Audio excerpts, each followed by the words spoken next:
Revenons donc oui sur cette information, l'Union européenne qui a désormais acté l'interdiction de la vente de voitures thermiques en 2035. On parle beaucoup des voitures électriques pour substituer ces voitures thermiques, mais il y a une autre piste, ce sont les voitures à hydrogène. Oui, alors c'est une technologie qui fait débat parce que certains y voient le futur des transports et pour d'autres, c'est une fausse bonne idée vouée à l'échec. Ce qui est sûr, c'est qu'il y a énormément d'innovations dans ce domaine et notamment une entreprise française qui s'appelle Opium. Ah Alors, oui, Opium avec un H, hein, comme hydrogène évidemment, qui se voit déjà de manière peut-être un peu présomptueuse. On les présente comme ça, en tout cas comme le Tesla de la voiture à hydrogène.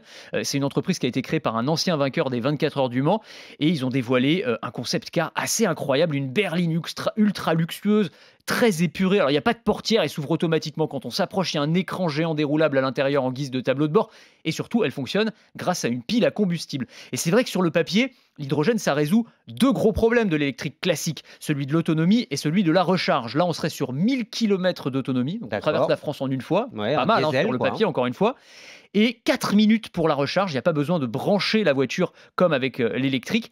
Il y a un autre avantage par rapport à l'électrique, c'est que c'est une énergie, ou plutôt un vecteur énergétique qu'on peut stocker et transporter. Alors là, on parle d'une voiture haut de gamme, hein, c'est plus de 100 000 euros, mais dans Mhm. quelques années, eh bien peut-être que cette technologie va se démocratiser, pas seulement pour les voitures, pour les particuliers d'ailleurs. Aujourd'hui, ce sont surtout les bus, les taxis, on a même des vélos électriques à hydrogène qui roulent beaucoup plus longtemps que les électriques et qui se rechargent en moins d'une minute chrono. Bon, on rêve, hein, on a l'impression que c'est la voiture parfaite, Anthony. Attention, parce que d'abord, on nous dit que c'est une énergie propre, l'hydrogène, c'est un peu plus compliqué que ça. Oui, parce que l'hydrogène, il faut le produire. C'est-à-dire, c'est l'élément le plus abondant de l'univers, mais sur Terre, il est très peu présent naturellement. Donc, il faut le fabriquer. Et 95% de l'hydrogène aujourd'hui est produit en utilisant des énergies fossiles, en générant énormément de CO2, d'où l'importance de développer de l'hydrogène décarboné, de l'hydrogène vert, par électrolyse de l'eau. On va utiliser pour ça le nucléaire, l'éolien, l'hydroélectrique. Et ensuite, c'est pas le seul problème, c'est qu'il faut aussi des stations de ravitaillement spéciales qui sont plus lourdes à installer que de simples bornes de recharge pour l'électrique.